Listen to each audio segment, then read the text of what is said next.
Well, hello once again. You have caught me in the process of changing out the capacitors, as you can see in our little Tormat right here. I've only got 1, 2, and I think 3. I only have 4 more to go. I got a smaller one over here too, if I can figure out where that thing came from. It's up here somewhere. Anyway, I've got about 4 more capacitors to change as far as their electrolytics. Then I have to put this one in right here as soon as I determine through Brendan whether or not that one's going to work, because I don't have the value needed. I think it'll work, but I always like to double check. You know, I'm not going to just jump out there, throw stuff at a chassis, and then later on find out, oh, why didn't you just ask somebody if you didn't know for sure? I mean, that's all it takes, you know. Anyway, as soon as I get done changing the electrolytics, we're going to jump into the diode side of the house. We have some diodes to change. Here's one right here. There's an old top hat diode, in case you've never seen one. We'll take a closer look at it after we remove it. And then, of course, our full wave bridge rectifier, which we will, our full wave rectifier, which we double selenium, which we will replace with a full wave bridge rectifier. Right now, I'm doing a little bit of cleaning up in here. As you remove, I took a big giant capacitor out of there, and this was it right here. It's just a total mangy mess. And of course, the way they put it in there, they put it in there so that when it came out, they put it with the value of the capacitor against this thing right here. And of course, when I took the capacitor out, let me zero in on that. When I removed the capacitor, the paper peeled off the cap, and it's still down in there. So right exactly where I needed to find out the value, it is not there. Where is it? It says it's a let me get it over here in the light where I can see better. Oop, got it upside down. There we go. It says it's a 450 volt cap, but the value of the cap, there's where it was. Just our luck, you know. Hey, this kind of stuff happens all the time. You don't worry about it. You just trace it out in a schematic, get somebody to help you. No biggie. Turns out to be a it's a 10 microfarad is what this is. It rated at 450 volts, and we're going to be replacing it with this one right here. So let me show you a little bit about the cleaning episode I was getting ready to talk to you about. As you remove your capacitors and everything, you're going to have a lot of crud down in here. This particular chassis has a lot of hardened on crud. I can't remember last time I've seen hardened on crud like this. Normally you hit it with alcohol and a brush and it'll pretty much come off, but this stuff, man, it's like epoxy. So what I'm doing is I'm just taking the old alcohol thing that our good subscriber Scott Johnson sent me a while back. We're pumping up a bunch of alcohol into the brush. Try not to use anything but alcohol here, after you painted the top of the chassis. Anything that drips through or gets through will get up there and remove that clear coat or whatever it is you painted it with. You know, your alcohol is pretty much safe. But once you get it cleaned up a little bit as best you can, you're not going to be able to do it really good. You just got to kind of do what you can there. And take some of this, I like to take a little bit of the QD electronic cleaner and just kind of give it a spray like that. It washes everything down. And then when you're all done, you can go ahead and spray the bottom where it all accumulated. We only have 3 caps to replace, 3 electrolytics, this one, and a much smaller one. Don't always assume that the negative of an electrolytic capacitor is hooked to the chassis or to a ground, okay, or hooked to a B- bus, that sort of thing. Always check your schematic first when you're replacing this sort of stuff. I don't care if you've been working at this stuff for 20, 30, 40 years. Always check your electrolytic leads per the polarity before just throwing them in there. And I'll tell you why. Now, here's these 2 right here. And you can see that there's a lead coming off of each one, and it's connected to ground right here. All right. Now let's take a look at our schematic, and you will see that yes, indeed, these are the two electrolytics right here. They're both connected together here. This lead, and then they come across, and they go to ground. Right there, GND, ground. There's the connection point. However, Let's take a look at the polarity. Well, that can't be right. We don't connect positives to ground. Yes, we do. In this particular case, that's exactly what you've got. So follow your schematic, ladies and gentlemen. Both of the positives of the next two capacitors, the electrolytics that I'm about to change, will indeed connect to ground. Then the positives, I mean the opposite ends, will go wherever they go. But just keep in mind that that will happen from time to time. You don't see it all the time, but you will see it. Always double check before throwing electrolytics in there. Otherwise, they will go bang in the night. The next item on our little list here to be messing with in our Tormat is this full wave bridge rectifier right here. We're going to yank out the selenium rectifier. I'm going to yank it out completely and install a full wave modern bridge rectifier in its place. Let's take a look at a full wave bridge rectifier for those who have never seen it. This is very important. I wish somebody would have showed me a long time ago. On your full wave bridge rectifiers, you will see some symbols. You've got two AC symbols. Let me focus in here. You've got every one of these will be like this. There may be some variances, I don't know, but every one I've seen has been this way. You've got a positive on one end, a negative on the other, and then you've got a couple of AC sine waves in the center. Well, this tells you where your transformer hooks up. Your transformer secondary will hook up to the two AC sine waves. So let's take a look at that on the schematic. This is very important stuff, trust me. Okay, here's your secondary of your transformer, 30 volts in this case. One side comes out and hooks to the rectifier here, and the other side comes out and hooks right there. That's what I'm talking about, okay? So that's easy enough. Now if you look at your existing full wave rectifier, you'll see the two AC lines coming out of the transformer. This stuff is so easy. All you got to do is follow the wires. Got one right there. It's a brown cloth wire right there, and the other one goes down to the bottom and hooks down here. So now we know which two lines, which two wires will connect to the two AC legs on this thing. Well, that just leaves it. I mean, that's 50. We're 50% done already, and all we did was find the wires that come out of the transformer. Can't get any easier than that. After digging around and looking at various things in my stash and everything, once I removed that selenium rectifier, I decided that this might be the best way to go ahead and mount the new bridge rectifier under the chassis. But it would now this is one of those little terminal boards I picked up at the Dayton Ham Fest a couple of years ago and last year also. I said, you know, I can use this part here to anchor, to install the bridge rectifier. This part here, if I removed it, if I removed this metal piece, I could bore out the hole a little bit if it needed to be bored out, and I could anchor it to the bottom of the chassis like so. Okay, I'll just show you right here. I could anchor it just like that, and that would give me a tab sticking up in the air that I could mount the bridge rectifier on. It may take a couple of washers to give me a space so it clears the chassis, but that would be great. Well, that's exactly what I did, and it worked out good. Okay, right here you can see. Let me get in closer.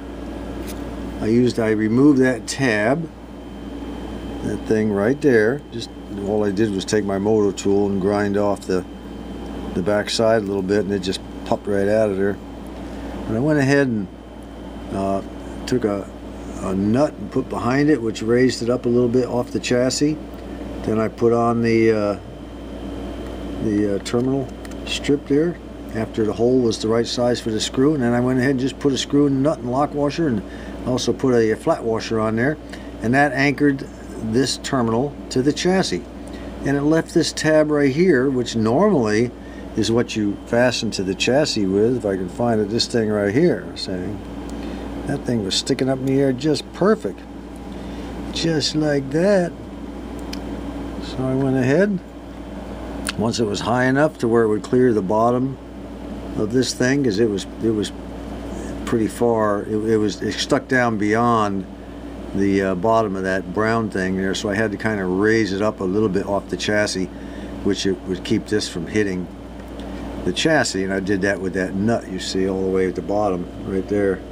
I used a lock washer and a nut and a flat washer. Anyway, once I got that done, all I had to do was just run a bolt through it and we were done. And this also has a flat washer on both sides with a lock washer and a nut. And the screw's a little long, but that's fine. Just leave it like it is. By the way, this screw right here was the original screw that held the selenium rectifier in. It was the right size I needed, so I just whacked it off. These two center posts right here are your AC lines. This right here that runs to your two resistors, and this white wire, it hooks to the negative terminal. I know that looks like it's right on top of each other, but it's not. It's just the way the parallax view there. They hook to the negative leg, which is right here, and down here is the ground wire right there in the bottom that comes out of the I had to put an extension on the wire to make it fit, but the ground wire is now connected to that, and I covered each one with some heat shrink, and we're done. We are good to go. So let's take a look at that on the schematic one more time. According to the schematic, the two resistors, this resistor is not here in our Tormat, it's just a straight line. These two resistors are supposed to hook to the negative leg, and the black wire, which is the one that runs all the way down to ground actually, if you trace it out, is supposed to hook to the positive leg. And that's the way it's done.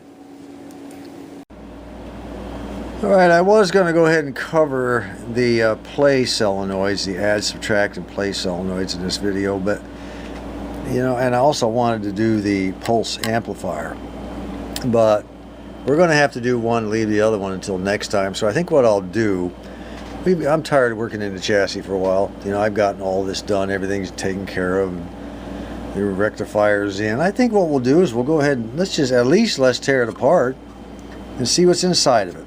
All I have to do is take these screws out here and one screw on the other side, and that should at least remove the bottom. Let's see if that'll come open. Alright, well, I'll tell you what, boy, there's some stuff down in that baby. Look how deep down in there that is. Holy mackerel. Well, it all looks to be in pretty good shape though. I thought it would be worse than that.